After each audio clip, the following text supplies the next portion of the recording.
J'ai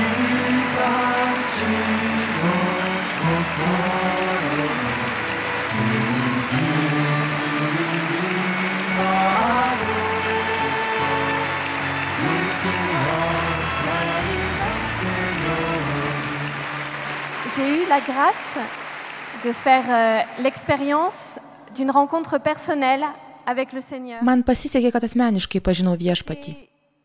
Tai buvo prieš 6 metus vienų dvasinių pratybų metu. Lors d'une retraite des exercices spirituels. À cette époque, j'étais étudiante. Studijavau politinius mokslus. Ir jie man buvo labai svarbus, nes man tai buvo būdas savo gabumais pasitarnauti Viešpačiui.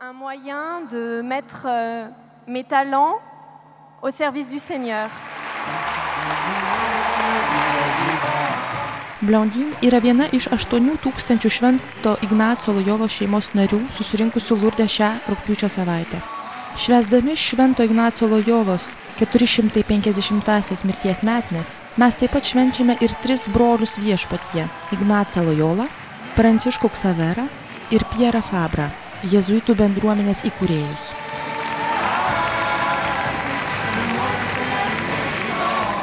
Šį mėnesį mes jums siūlome atrasti Ignacą bei jo dvasingumą per vyrus ir moteris gyvenančius pagal jį.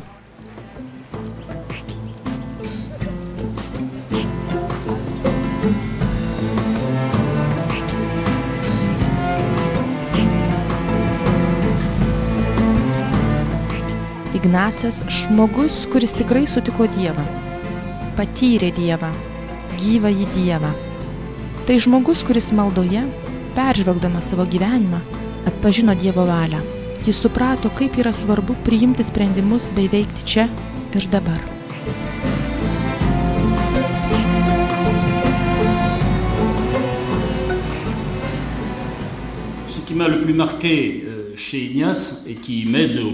Tai, kas mane labiausiai palietė Ignaco mokyme, tai dvasių skirimas. Man tai svarbu, nes kiekvieną dieną, kai esi įstaigos vadovas, iškyla šis siaubingas klausimas. Ką daryti? Kaip jai vadovauti? Kaip vadovauti žmonėms, mokytojams, tarnautojams, mokiniams?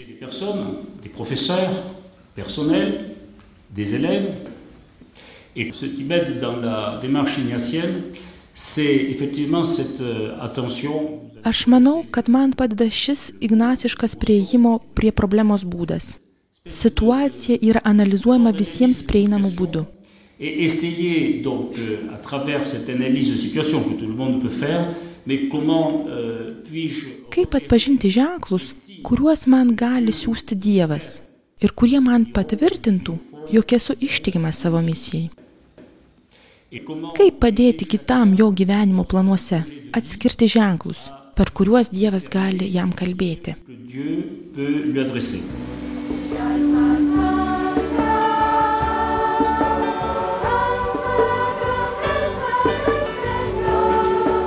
Beatrice ir Yvas turi 5 vaikus ir 25 anūkus ir yra vedę jau 47 metus. Pendant 20 ans, on n'était pas du tout dans la mouvance ignatienne. Prieš 20 metų mes dar nepriklausome ignaciškam dvasingumui, bet dalyvaudami vienoje vasaros sesijoje supratome, jog patys to nežinodami mes gyvenome pagal šį dvasingumą.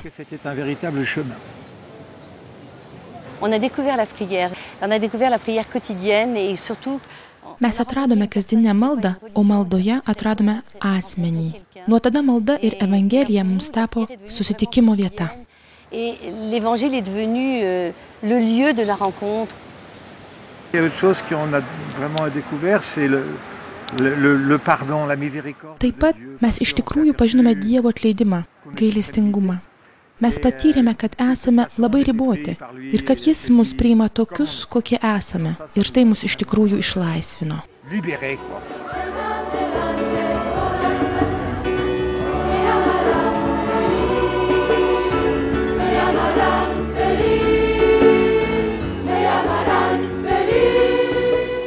Cette spiritualité ignatienne s'occupe beaucoup de l'homme. Šiam ignaciškam dvasingumui svarbus kiekvienas žmogus.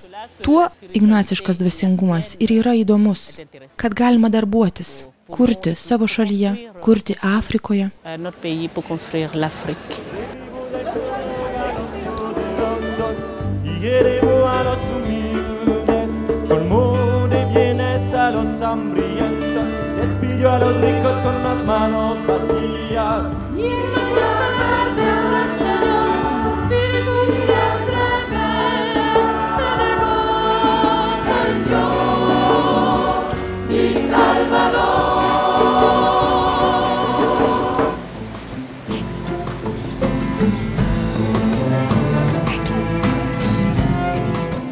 Karštas troškimas gelbėti sielas yra Ignaco pašaukimo širdis.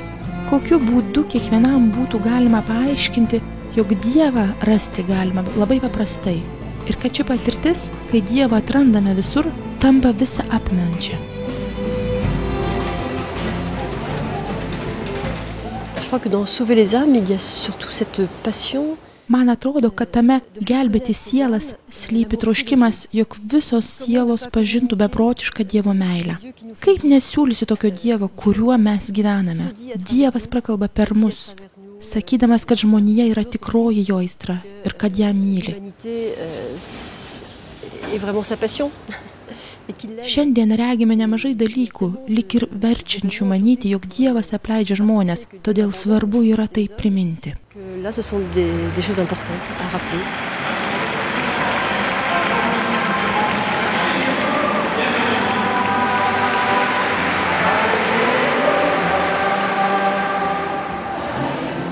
Izabelė Bourgeois yra sesuo padėjėja. Jau 10 metų ji yra kalėjimo dvasios vadovė. Ji sutinka Dievą lankydama šiuos vyrus Fleury-Mérogis kalėjime, Paryžiaus apylinkėse Prancūzijoje. Alors vous imaginez 9 mètres carrés, 2 hommes par cellule. Ils ne se sont pas... Jūs įsivaizduojate, 9 kvadratiniai metrai, 2 vyrai kameroje. Jie vienas kito nepasirinko. Jie yra čia dėl skirtingų dalykų. À ces hommes, tout dans un lieu comme celui-là est mis à nu. Tokiose vietose, kaip šita, viskas matosi kaip ant delno. Ilgai nepasislėpsi. Tiesa apie juos, tiesa apie mane, kuri jų klausosi, labai greitai išaiškėja. Šios ribos tarp mūsų nėra lengvai panaikinamos, nes vyksta vidinė kova. Dažnai man norisi pasakyti, žinant viską, ką šis tipas padarė, man labiau patiktų pasirūpinti jo aukomis. Je préférerais m'occuper de ces victimes et pourtant être là, c'est dire. Tačiau pasilikti čia reiškia iš naujo priminti savo vieną iš pamatinių Evangelijos dalykų. Dievas niekada nepuola į neviltį dėl žmonijos, kokia ji bebūtų. De l'humanité, quelle qu'elle soit. Si nous n'avons pas... Jei neturėtumėm tokios vilties, man atrodo, neperduotume ignaciško dvasingumo. d'Ignace ne se dirait pas.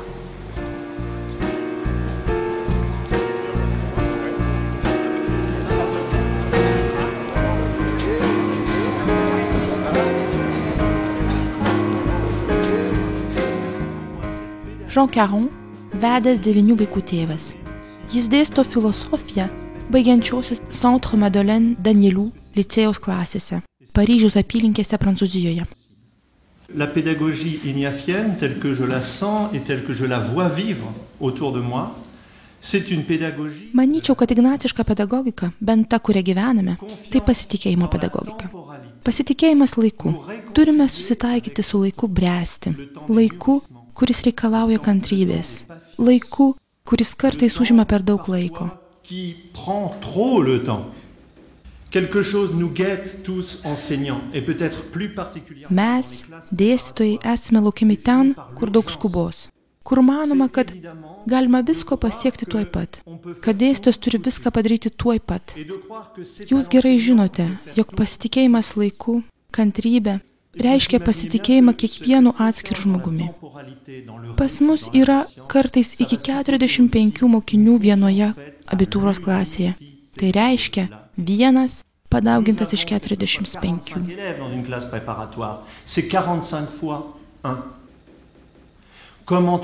Kaip surasti kiekvienam konkretų būdą, kuris žmogų paliestų? Tai verčia suvokti švietimą lyg kokį palydėjimą. L'éducation comme un compagnonnage.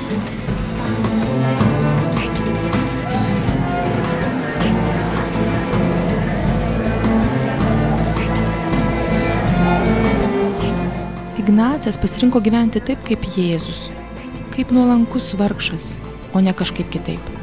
Sekti Jėzumi nėra kažkokia abstrakti mintis. Jis pasirinko prie nieko neprisirišti, būti pasirengusiu ir laisvu, eiti ten, kur jį Dievas bepakviestų. Dievui turime tarnauti pirmiausia.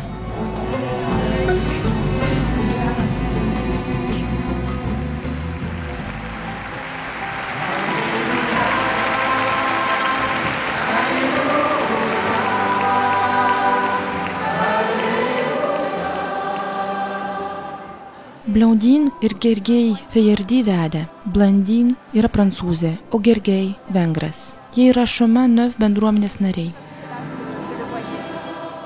Lors de cette retraite, on nous a proposé de prier avec un texte. Per šias rekolekcijas mums buvo pasiūlyta melstis su tekstu iš Jono Evangelijos. Et en priant avec la question de Jésus à Pierre. Maldoje apmąstydama Jėzaus klausimą Petrui prie ežero kranto: Simonai, Jono sūnau, ar myli mane labiau nei šitie? Buvau paliesta viešpaties. J'ai été touchée par le Seigneur comme s'il s'adressait à moi. Jis tarsi sakė man: Blondine, tavo mokslai. Tu sakai, kad studijuoji dėl manęs, bet ar tu mane tikrai myli labiau už savo mokslus? Et c'est dans le grand désir de répondre oui. Tada, jausdama didelį troškimą ištarti taip, bet kartu suvokdama, jog mano gyvenimo tikrovė netitinka šio taip, galėjau pavesti savo gyvenimą viešpačiui. Offrir ma vie au Seigneur. Lorsque nous nous sommes rencontrés, je terminais mes études. Tuomet, kai mes susitikome, mano mokslai ėjo į pabaigą ir man, apsisprendusiai dirbti savo šaliai, dėl to besimokiusiai ilgus metus,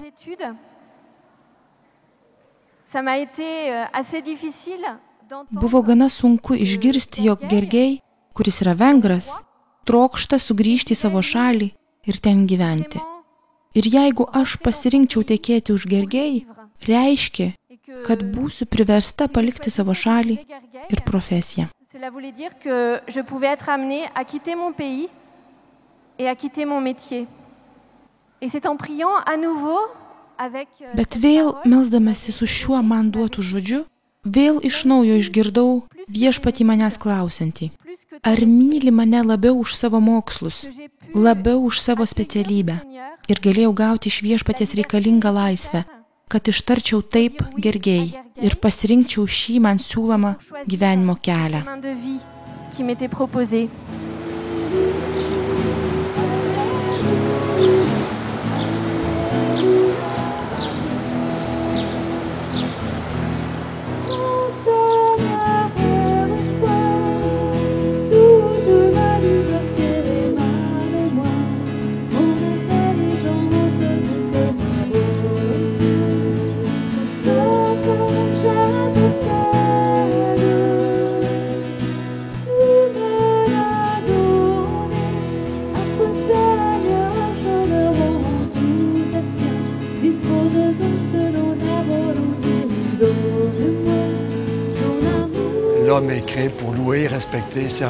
Žmogus yra sukurtas, kad šlovintų, gerbtų ir tarnautų Dievui ir taip išganytų savo sielą. Politinėje plotmėje gerbti kitą žmogų, pilietį, reiškia gerbti tuos, kurie yra mano priešai. Tai labai svarbu.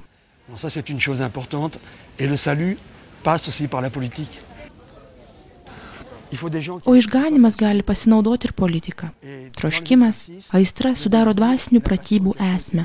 Mes esame kviečiami būti nesuinteresuotais, bešališkai, tačiau būdamas nieko nesuinteresuotas, negalėsi nieko padaryti. Norint būti bešališku, reikia būti aistringu, kitaip neveiks kova. Manau, kad pratybos suteikia aistrą politikai ir tam, kuris nori dalyvauti, įsipareigoti politikoje, padeda būti laisvu, bešališku, tačiau aistringu.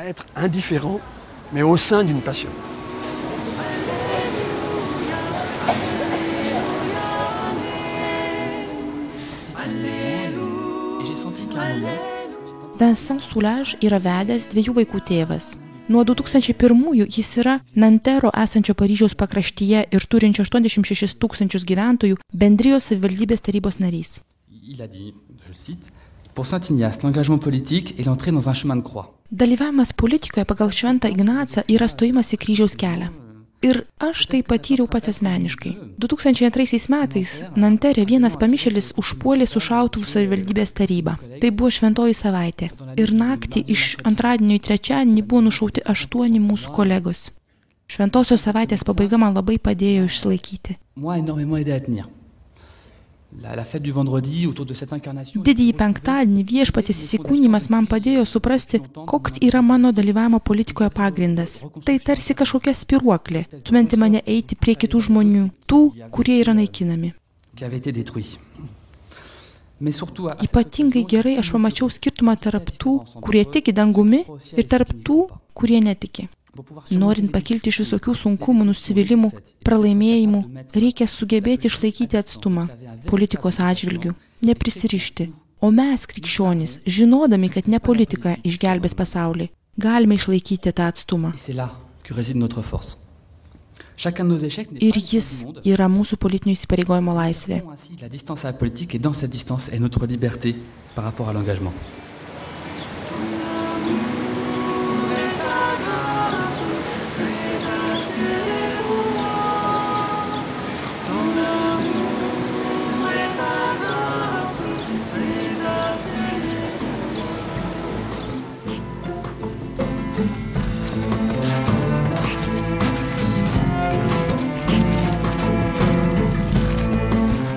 Ignacas Lojola nevengė tų kovų, kurias jo gyvenamų laikotarpiu buvo svarbu kovoti. Tačiau kartu jis mokėjo priimti iš Dievo tai, ko negalima numatyti. Veikloje jis išliko kontempliatyvus bei sakė, kad kiekviename dalyke reikia ieškoti Dievo ir savo vidumi vis labiau trokšti pažinti Kristų.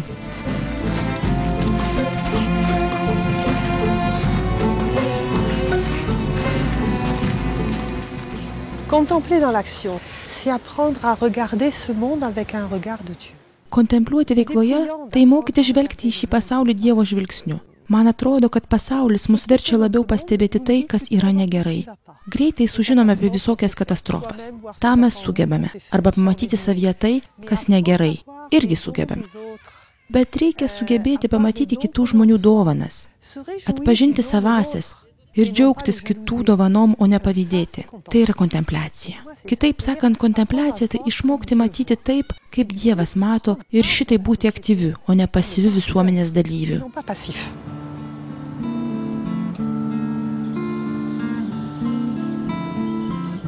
Ayez le monde en vous, ayez le monde comme cloître. Turėkite savyje pasaulį tarsi klauzūrą ar koplyčią. Mūsų santykis su pasauliu turėtų būti eiti link. Tai yra nesiekti namuose sukurti didelių laužo, kad žmonės sueitų, bet verčiau eiti ir nešti ugnį ten, kur įmanoma. Aš buvau išsiųsta į Afriką 11 metų, kaip studentų dvasios vadovė, Dramblio kaulo krante ir Čade. Quand je suis partie au Tchad, je suis partie juste après l'assassinat de notre sœur Christine.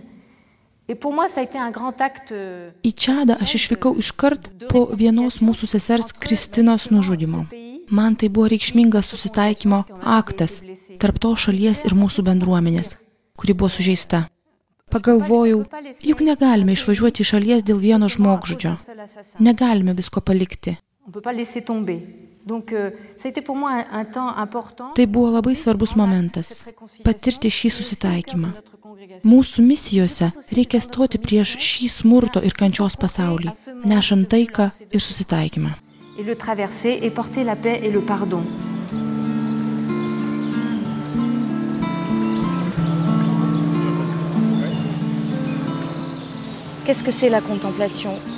Kas tai yra kontempliacija? Tai paprasčiausiai būti dabartyje. Priklausantis ignaciškojo dvasingumo šeimai atlieka tokį pratimėlį, kuris man atrodo esminis, norint išsiugdyti šį kontempliatyvų žvilgsnį. Tai yra peržvalga, sandoros malda, kai dienos pabaigoje trumpai tarsi filme peržiūrime savo dieną, kad už ją pašlovintume viešpatį. Taip mes ugdome savo kontempliatyvų žvilgsnį, tai yra kontempliuojame tai, ką mums buvo duota išgyventi, kiekvieną dalyką matyti Dieve ir Dievą matyti kiekviename dalyke. Tai kontempliacija.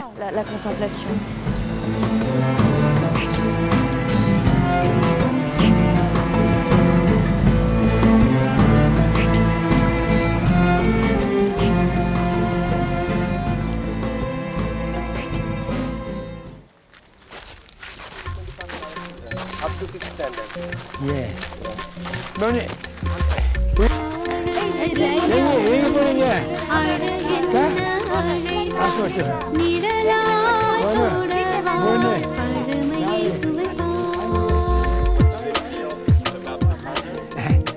Quelqu'un a ré, et non, ou que yare.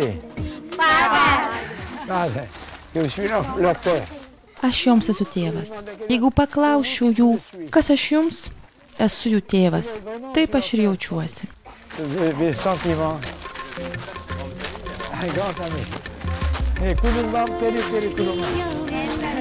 Tėvas Irak taip pat yra Ignaco Lojolos draugas. 1937 metais šis jėzuitas buvo išsiųstas iš Prancūzijos misionieriumi į Indiją. Nuo tada ši šalis tapo jo tėvynė. Kaip ir motina Teresė, kurią jis pažinojo, motociklu, automobiliu ir traukiniu jis išmaišė visą šalį, tarnaudamas patiems vargingiausiems. Jo veikla, įskaitant 15 metų raudonųjų khmerų pabėgėlių stovykloje prie Tailando sienos, yra milžiniška. Šiandien, būdamas 92 metų, jis vis tebekeliauja Indijos keliais.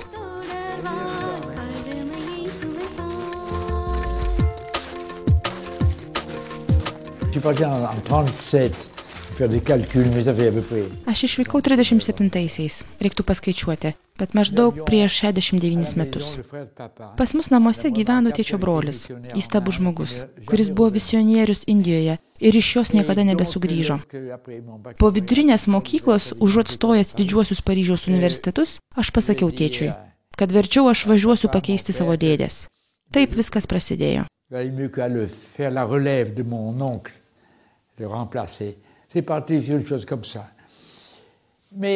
Tačiau man atrodo, kad giliai viduje dalykai vyko kiek kitaip. Važiavau su tokia mintim, kad aš ieškau viešpaties veido.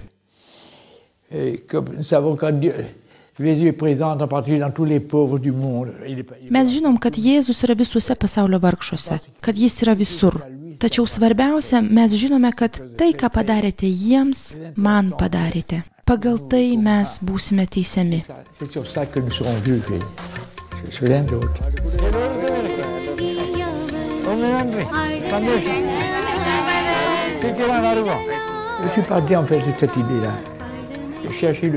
Išvykau su ta mintimi, ieškoti viešpaties veido ir atspindėti viešpaties veidą. Jį atspindėti galime tik meilę. Nėra kito būdo jį atspindėti išskyrus mylėti.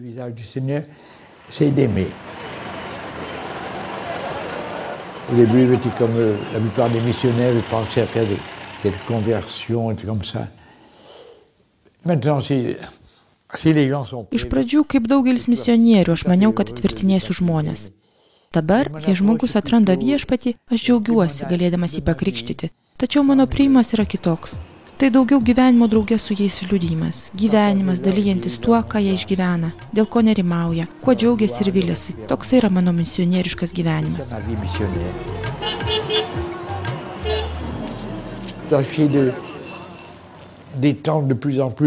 Stengiuosi skleisti gailestingąją meilę, pasiekti kaip galima daugiau vaikų. Kadangi Indijoje negalima tenkintis padėjus 2 ar 300 vaikų, nuolat reikia peržengti 1000.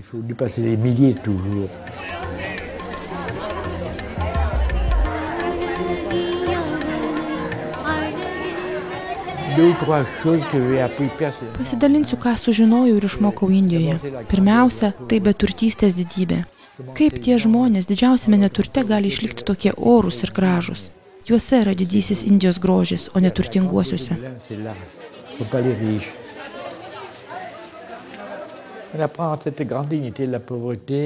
Pažinti beturtystės didybę mums krikščionims, kur pinigai tiek daug reiškia, yra didelis dalykas. Kitas nuostabus dalykas Indijoje yra viltis.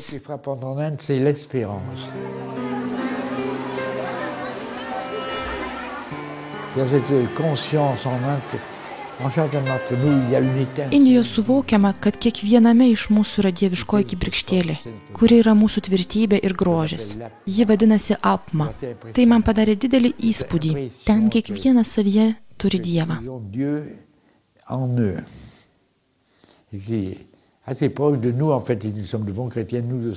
Jei mes esame geri krikščionys, mes taip pat turime savyje dieviškąją kibirkštėlę.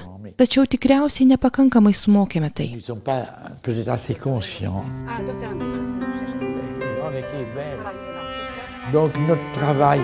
Mūsų darbas, ir tai šokiruoja žmonės, ne tiek perteikti Dievo prasmę, nes jie jį tiek pat suvokia, kiek ir mes. Indijoje viskas yra šventa, bet perteikti jiems žmogaus prasmę.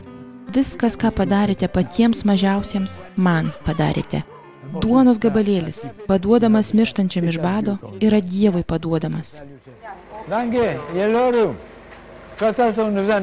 Matai, čia mūsų draugai raupsuotieji.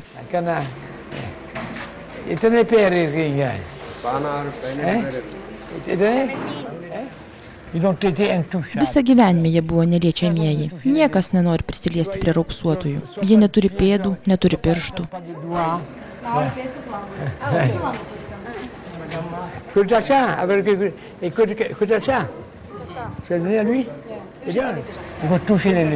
Reikia paliesti raupsuotusius. Svarbu yra padėti jiems atrasti savo orumą. Ne pinigai yra svarbus. Svarbu yra čia ateiti.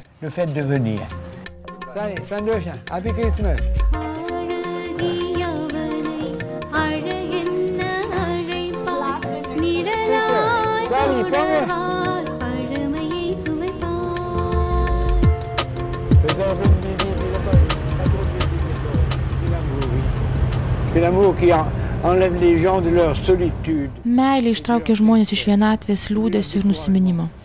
Aš manau, kad žmonių problemas gali išspręsti tik meilė. Žinai, tik meilė.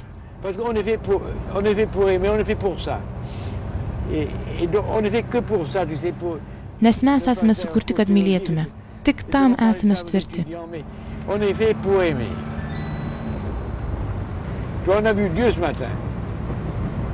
Matai, šįryt matėme Dievą. Šita garsioji frazė, kurią citavau tamuliškai, vargšų šypsenoje, raupsuotojų šypsenoje, pamatysime Dievo šlovę. Šįryt matėme Dievo šlovę.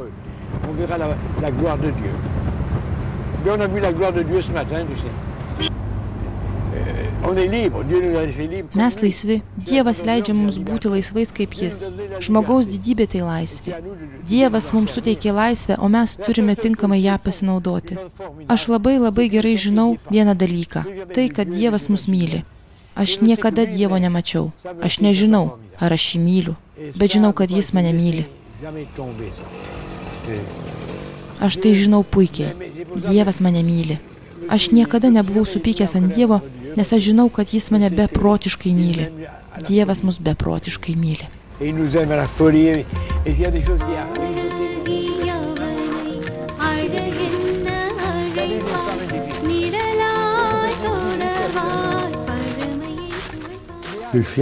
Aš ieškau veido, viešpaties veido, ir stengiuosi atspindėti jį. Viešpaties veidas yra meilės veidas.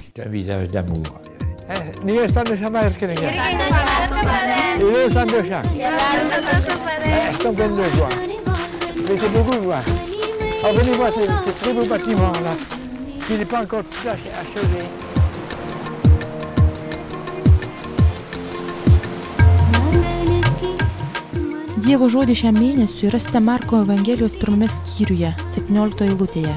Jėzus jiems sako: sekite paskui mane, ir aš jūs padarysiu žmonių žvejais.